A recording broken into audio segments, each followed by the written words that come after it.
এইবাৰ মই আপোনালোকক কৈছো যে ডিসেম্বৰ মাহৰ ভিতৰত যদি 5 কেজি চাউল দোকানীয়ে 5 কেজি নিদিয়ে 100 গ্ৰামো যদি কাটি ৰাখে সব জেলত যাবই লাগিব। আজি মই আপোনালোকক কৈছো কাৰণ আগতে ৰেশনৰ দোকানৰ কমিশন আছিল 100 টকা, এতিয়া আমি কমিশন বঢ়াই দিলো 143 টকা। আর এতিয়া যদি গরিব দুখিয়া মানুহৰ যদি চাউল কাটে কাকো মাফ কৰা নহব, সব জেলত যাব। মই আজি আপোনালোকক কথা দি গৈছো ইয়াতো কাটি ৰাখে হয় না নহয়, হয় না নহয়। আৰ আপোনালোকে ভয় নকৰিব, ইলেকশনৰ পিছত পেপাৰত এডভাৰটাইজ আহিব যে কোন দোকানীয়ে কিমান চাউল দিয়ে। আপোনালোকৰ ফোন নম্বৰ থাকিব, ডাইৰেক্ট ফোন নম্বৰত কৈ দিব যে অমুক দোকানীয়ে মোক চাউল কম দি আছে, ঠিক আছে। আর কাকো ভয় নকৰিব। এতিয়া অসমত গৰিব দুখিয়া মানুহৰ ৰাজ চলি আছে, গৰিব দুখিয়া মানুহ এটা ভয় খাব নালাগে।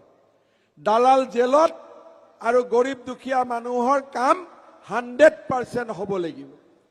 এইবাৰ মই আপোনালোকক কৈছো যে ডিসেম্বৰ মাহৰ ভিতৰত যদি 5 কেজি চাউল দোকানীয়ে 5 কেজি নিদিয়ে 100 গ্ৰামো যদি কাটি ৰাখে সব জেলত যাবই লাগিব। আজি মই আপোনালোকক কৈছো কাৰণ আগতে ৰেশনৰ দোকানৰ কমিশন আছিল 100 টকা, এতিয়া আমি কমিশন বঢ়াই দিলো 143 টকা। আর এতিয়া যদি গরিব দুখিয়া মানুহৰ যদি চাউল কাটে কাকো মাফ কৰা নহব, সব জেলত যাব। মই আজি আপোনালোকক কথা দি গৈছো ইয়াতো কাটি ৰাখে হয় না নহয়, হয় না নহয়। আৰ আপোনালোকে ভয় নকৰিব, ইলেকশনৰ পিছত পেপাৰত এডভাৰটাইজ আহিব যে কোন দোকানীয়ে কিমান চাউল দিয়ে। আপোনালোকৰ ফোন নম্বৰ থাকিব, ডাইৰেক্ট ফোন নম্বৰত কৈ দিব যে অমুক দোকানীয়ে মোক চাউল কম দি আছে, ঠিক আছে। আর কাকো ভয় নকৰিব। এতিয়া অসমত গৰিব দুখিয়া মানুহৰ ৰাজ চলি আছে, গৰিব দুখিয়া মানুহ এটা ভয় খাব নালাগে। দালাল জেলত আৰু গৰিব দুখিয়া মানুহৰ কাম 100% হ'ব লাগিব।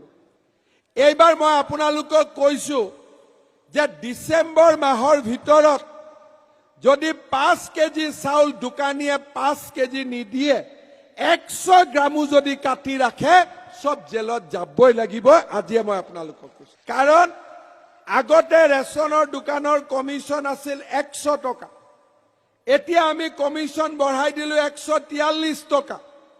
আর এতিয়া যদি গরিব দুখিয়া মানুহৰ যদি চাউল কাটে কাকো মাফ কৰা নহব, সব জেলত যাব। মই আজি আপোনালোকক কথা দি গৈছো ইয়াতো কাটি ৰাখে হয় না নহয়, হয় না নহয়। আৰ আপোনালোকে ভয় নকৰিব, ইলেকশনৰ পিছত পেপাৰত এডভাৰটাইজ আহিব যে কোন দোকানীয়ে কিমান চাউল দিয়ে।